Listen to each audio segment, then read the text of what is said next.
aware of that before the game even begins. So throughout your practice sessions, you're going to want to be aware of him. Where is he lining up? What can he do? What kind of damage can he do to us downfield? And who can match up with him without weakening our overall defense? You're exactly right. It's a tough task to match up to him. They'll look to run with Freeman. And running room scarce here. He's going to be stopped in his tracks at the line of scrimmage.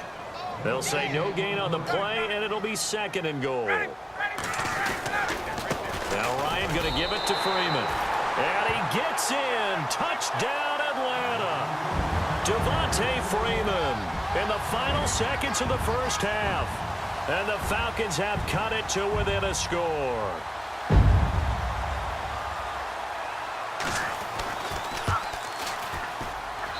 And that one makes it 14-7.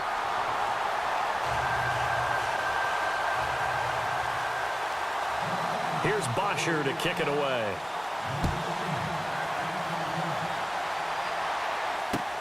Fielded about a yard deep. And he'll take this one near the 25, call it the 26-yard line. So the football switching hands here in just a second.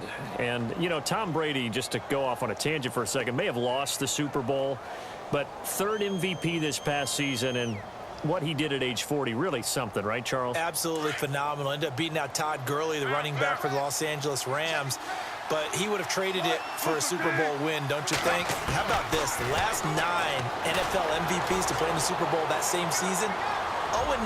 Yeah. He all the way back to Kurt Warner in, what, 1999 where he won the double? We were going over that stat earlier. That is hard to believe. But he would have been the MVP had the Patriots pulled that one out. Yeah, he still has 5 rings, though. 5 Super Bowl titles for Brady.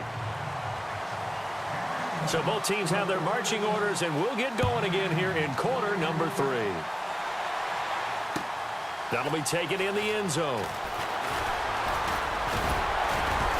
And he'll get it up to about the 26-yard line, just across the 25.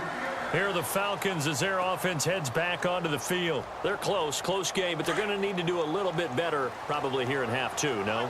I would agree with that totally. I would guess it in the locker room. They talked about cleaning up some of the errors, but overall, I think they wanted to be positive with them. Guys, we're right there. And Freeman lost the football. It's a foot race. And he cuts it right into space. He cuts. Touchdown, Falcons. Austin Hooper, 74 yards. And the Falcons are an extra point away from tying the football game. The key to that play was them understanding and knowing that once the ball was out, they were still eligible to pick it up and carry it. Yeah, there was some standing and some staring on the wrong side of the football there, wasn't there? Yes, he has a name, he has a number, but for us, he's Johnny on the spot. And how about that rambling run all the way to the end zone with that alert play that he just made? That'll be taken in the end zone. And the decision to bring it out will cost him about 5 yards as he'll get this only back to the 20. Now we take a glance at the offense as they work their way back out for their first possession of the second half. First half showed us some pretty good offense. Tie game, we'll see what the second half brings. And it'll be interesting because I think both sides feel pretty good about what their offenses are doing. Got to wonder what adjustments are being made defensively to try and get a spark and maybe slow down the other side. But here, do you change up anything on this opening drive? Not offensively, you don't. You got everything going your way. You've probably prepared for maybe some change-ups you might expect, but overall, you like what your game plan's showing you. For a second there, I thought that might break big. Screen pass, looked like it was coming together, looked like there was an opening. Still, ended up with a solid game.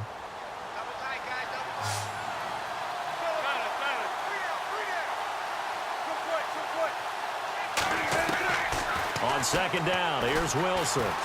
Escaping the pressure right. And no escaping this time as he'll go down. They got him for a sack. Deion Jones able to get in there and drop him for a 2-yard loss. The Seahawks on third down. A perfect 4 for 4 thus far. This will be 3rd and 6. From the shotgun, Wilson steps away to his left. And he takes a shot on the release as this will be incomplete. Pressure, and that's certainly going to be a key to this game going forward. And that time, they were able to get in there and influence the throw. And remember, quarterbacks got to get rid of it. They don't have the Tucker rule that they can fall back on anymore. Wilson in the offense not coming off the field. They're going for it on 4.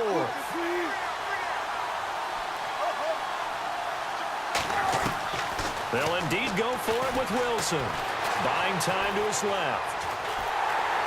Pressure brought in, and the Falcons get there for the sack. Deion Jones in there to pick up his second sack now of the afternoon. Here comes the Atlanta offense now ready to take over here. And they hit the home run last drive. One play on the ground all the way to the house. Now the defense, maybe they're expecting a run here. Partner, I love your description because when we talk about hitting the home run, we're usually thinking about a passing play, aren't we? Something in the air, deep ball. But how about them just taking it big-time jaunt? Now if you're coming back out, now they've established this run game, the play-action pass could very well be open.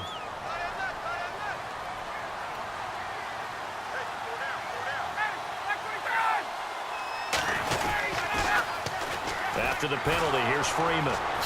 Oh, he shifts past him. And he is into the end zone for a Falcon touchdown.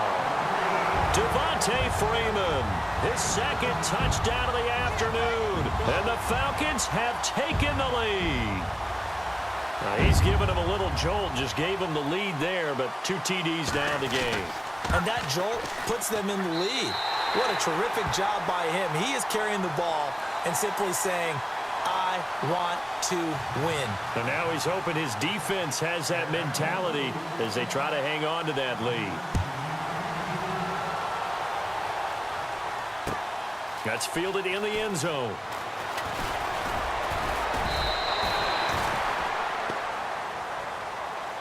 The Seattle offense now set to come back out on the field. And last time out, went for it on 4th down, turned it over, gave them great field position, turned into 6 points, so they've got to recover here, Charles. It's amazing what one decision can do in the chain of events, right? The decision to go for it on 4th down. Caused all of that. It caused every bit of it, but it showed confidence. Hey, I've got confidence in you guys. Go pick it up for them. Didn't happen. Also showed confidence in the defense.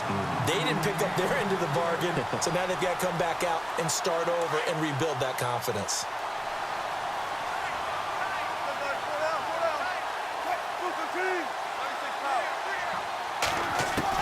Second and 10 now, Wilson. And he's going to get this one across the 30-yard line. Give him 11 yards that time and a new set of downs. That throw has to be a quarterback's dream, doesn't it? Big tight end, curling in the middle of the field, so it's great sight lines for him.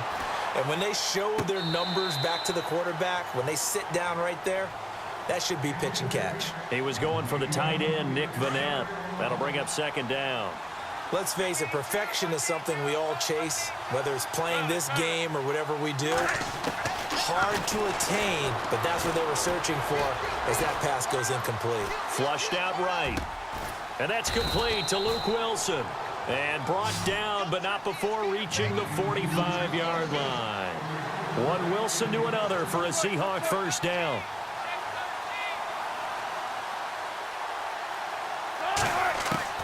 They'll throw on first down with Wilson. Eluding the pressure right. And he fires one that's intercepted.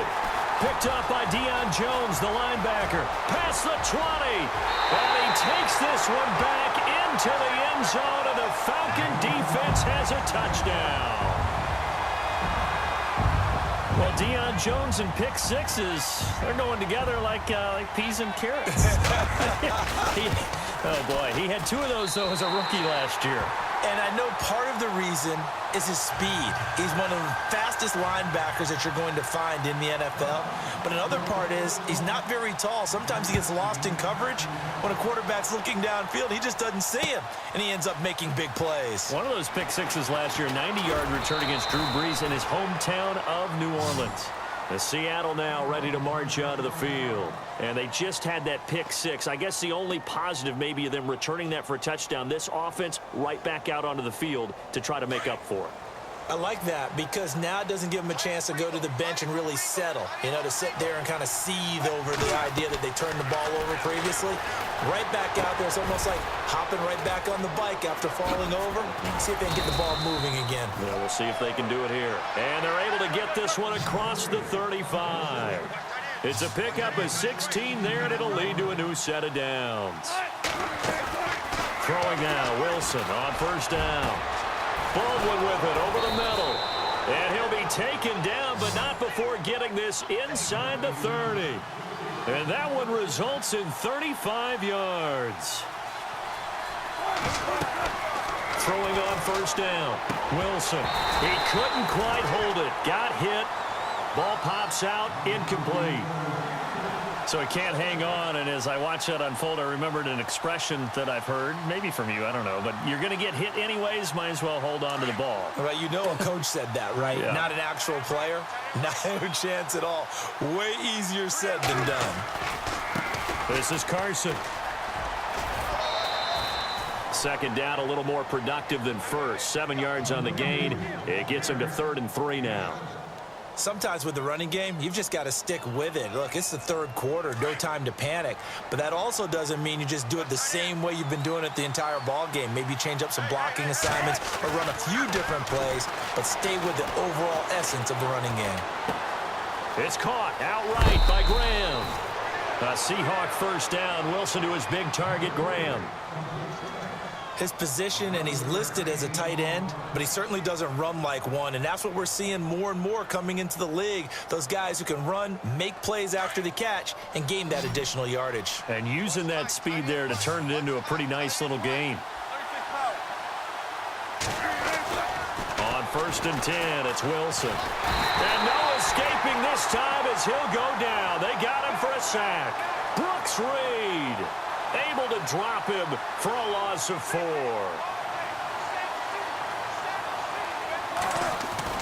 Now Wilson on second down. Flush to his right. And he's going to go down again. Deion Jones getting him once again, his 3rd sack of the afternoon. Back now here on EA Sports.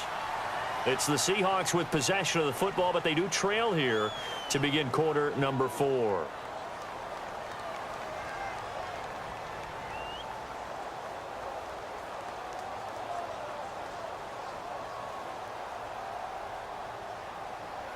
So 2 plays with only negative yardage to show, and now it's 3rd and 16.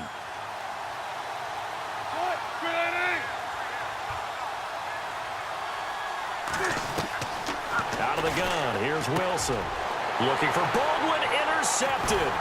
Picked up by Keanu Neal. And a big turnover there as his guys will get the football back. Partner, we always talk about possessions being at a premium in these games, and now in this situation, throwing an interception here when you have to claw your way back in, that one's going to hurt, and in a big way. Very tough spot here for the offense to start.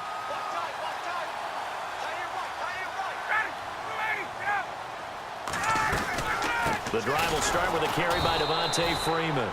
He'll try to get forward, but he's going to be stopped in his tracks at about the 3. No gain on the play there, 2nd down.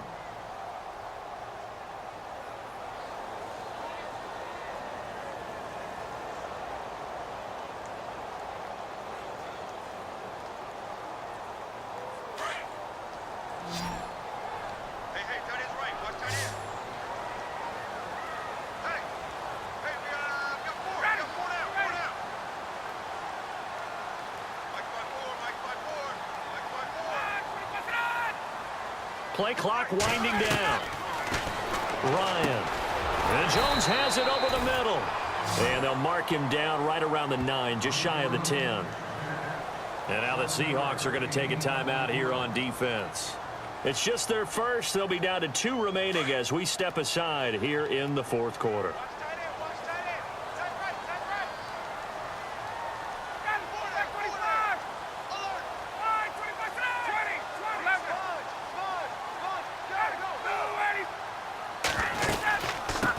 The former Indiana Hoosier here, Tevin Coleman.